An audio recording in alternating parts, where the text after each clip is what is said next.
At the time of this recording, it's about 10:30 p.m. Eastern Standard on Monday, May 19th.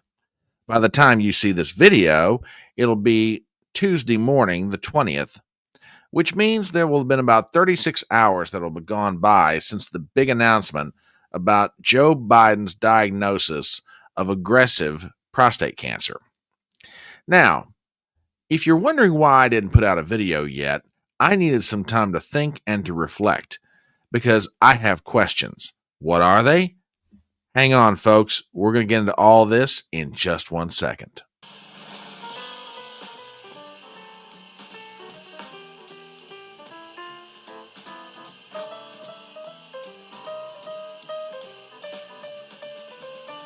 My name is Brian Trippett. I am your front porch conservative. Step on up to my electronic front porch and let's talk.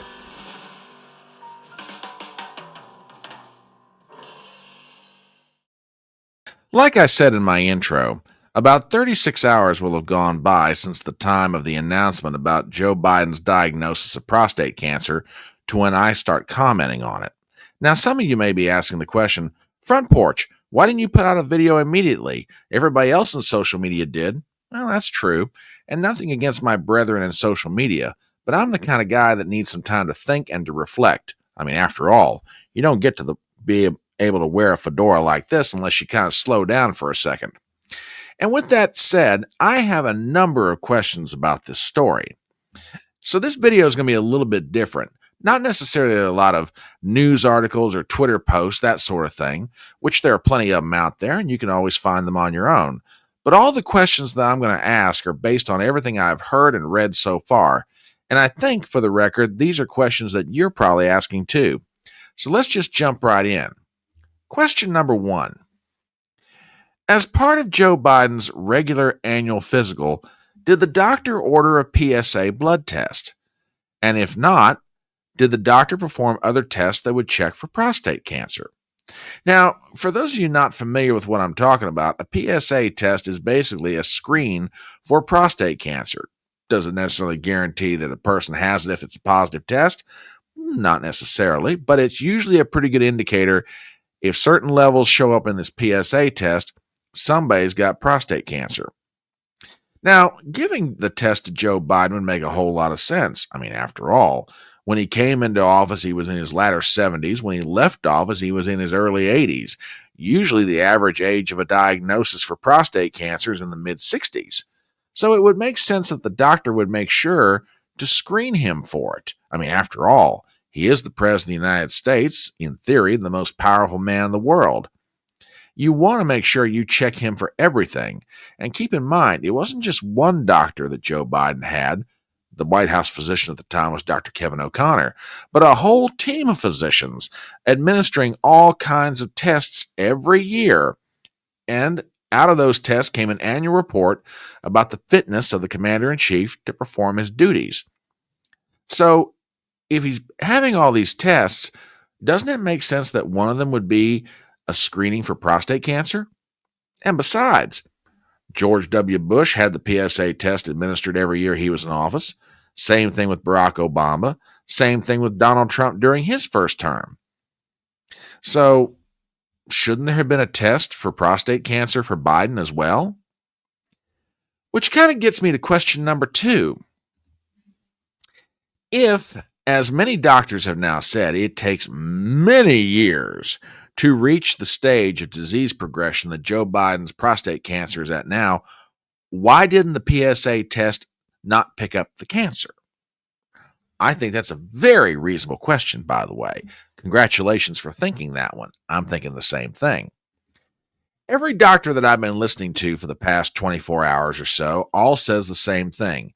The stage at which Biden and his folks announced that he has prostate cancer is very, very, very advanced. Well, according to all the doctors, it takes many years before prostate cancer reaches that particular point in a gentleman who has the disease. So that sort of begs the question, did Joe Biden have prostate cancer during his time in the White House? Or perhaps during all of his years in the White House? or maybe even before he even entered the White House. We don't know. But it seems to me something's very much amiss here. If all of these doctors are correct that everybody's listening to right now on social media and network news and everywhere else, if they're right, and it takes years for prostate cancer to reach the stage at which it is right now in Joe Biden, then that means something or somebody should have realized he had prostate cancer. I mean, after all, if the White House physician was administering tests for prostate cancer as a regular battery of checks on the commander in chief, shouldn't this have shown up long before now? We're only finding out about it about 4 or 5 months after Joe Biden's left the White House. That's a little bit strange. Which takes me to question number 3.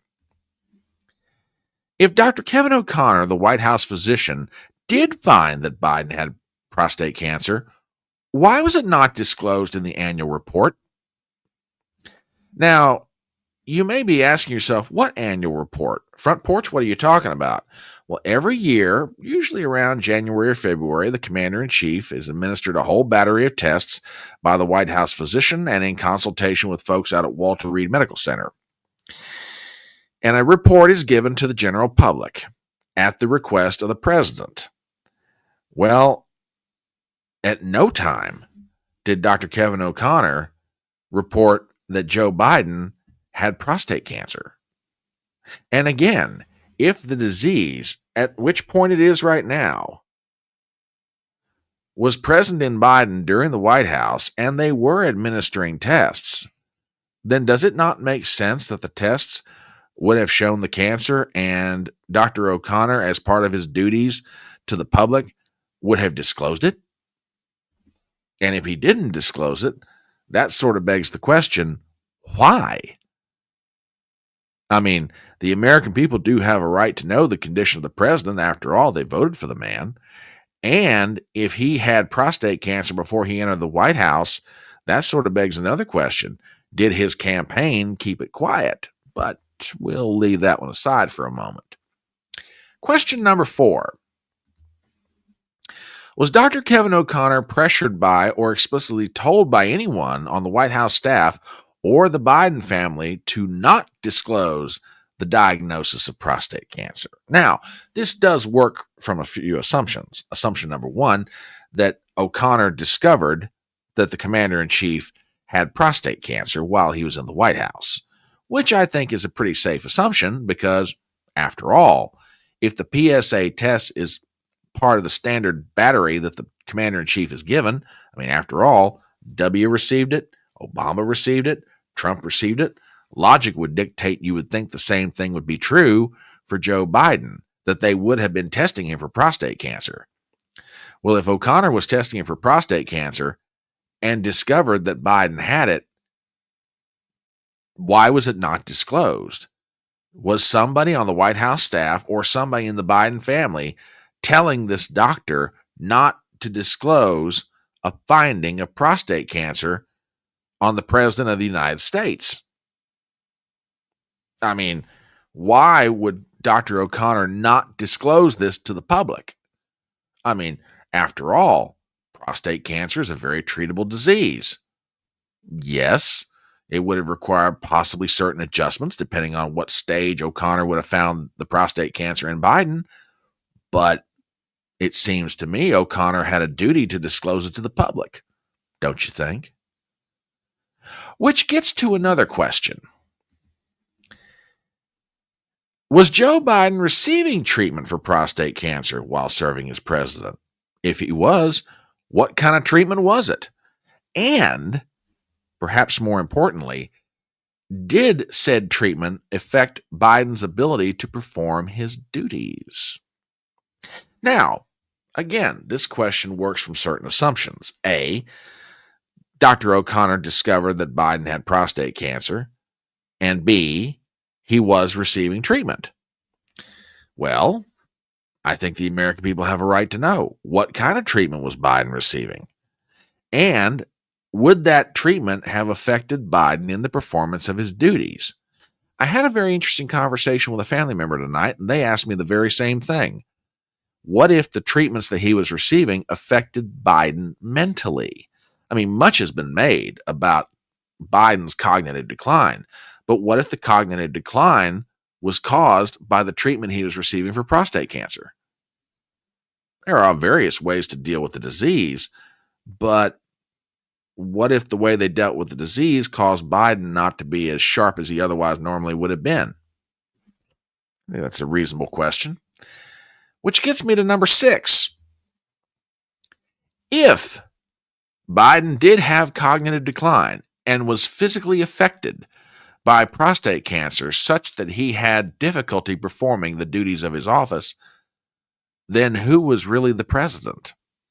Or maybe a better way to say it is, who was running the country? Remember, the American people elected Joe Biden to be president, albeit under dubious circumstances, but he was president. He had the obligation to fulfill his oath of office. If he was not able to do so, either due to a combination of cognitive decline or physical inability caused by the treatment he was receiving for the cancer, or perhaps even the non-treatment he was receiving for the cancer, then that sort of begs the question, who is running the country? And that, ladies and gentlemen, is the absolute million-dollar question. That's the question everybody needs to be focusing on. The diagnosis, the fact that it wasn't disclosed, Jake Tapper's book about the cognitive decline, the Robert Hur tapes, all of that's important, don't get me wrong. But there's one question above all else that needs to be focused on. Who was really the president? Who was making the day-to-day decisions? Who was making major decisions over policy? Who was making major decisions over foreign policy? If it wasn't Biden, then who was it? And perhaps one last question, one of the most important too. If Biden was physically or cognitively unable to perform the duties of his office, why weren't the provisions of the 25th Amendment invoked? Now, for those of you not familiar with the 25th Amendment, or perhaps you're from overseas watching this video, the 25th Amendment to the United States Constitution allows for a provision that if the president is physically or mentally unable to perform the duties of his office, then by certain procedures, the vice president assumes the office and assumes the power of the presidency. Permanently, or perhaps temporarily, it has been invoked in certain occasions. For example, if the president were going under anesthesia for surgery, which did happen during Biden's term. So, if the cabinet or the vice president or the staff or Biden's family or even members of Congress for that matter, Speaker Mike Johnson, if people were aware that Biden was unable to perform the duties of his office either due to cognitive decline or physical inability, then why wasn't the 25th Amendment invoked? These are just a few questions that I have, and I know that this probably doesn't cover everything. You probably have many questions too. But there is one thing for sure, no matter what the answer to these questions are. We are dealing with one of the biggest scandals, if not the biggest scandal in American political history. No, that is not hyperbole. That is the truth. A president of the United States had cancer during his time in office. It was never disclosed to the American people. No steps were taken to ensure a peaceful transfer of power such that to protect the man himself and also protect the office of the president and the American people. The non-disclosure, the hiding of it, should never be allowed to happen under any circumstances. There's going to be a lot of blame to go around when this is done, and there needs to be a very serious investigation. No, I'm not talking about the normal kind of whitewashing exam that gets done in D.C. I'm talking about let's get right down to the bone and let's find out what happened, and more particularly why it happened. Who covered this up? Who was making sure it was never disclosed? Who was running the White House? Who was making sure the day-to-day was taken care of? Because if it wasn't Biden, it had to be somebody, and that is the biggest question of them all. But that's what I think about it. What do you think? As we start to wrap up this video, please do me some favors as always. Number one, if you're not a subscriber to this channel, please do so. Number two, please hit the bell for notifications. I want to make sure you're always aware when new material is coming out, be it a live stream or a video like this one. Number three, please hit the thumbs up and leave a comment. Believe it or not, it really does help get the reach of this channel out to people who may have never seen it before. And finally, share the link around with your friends. I'll take all the help I can get in trying to grow this little channel. My name is Brian Trippett. I am your front porch conservative, and I'll see you next time.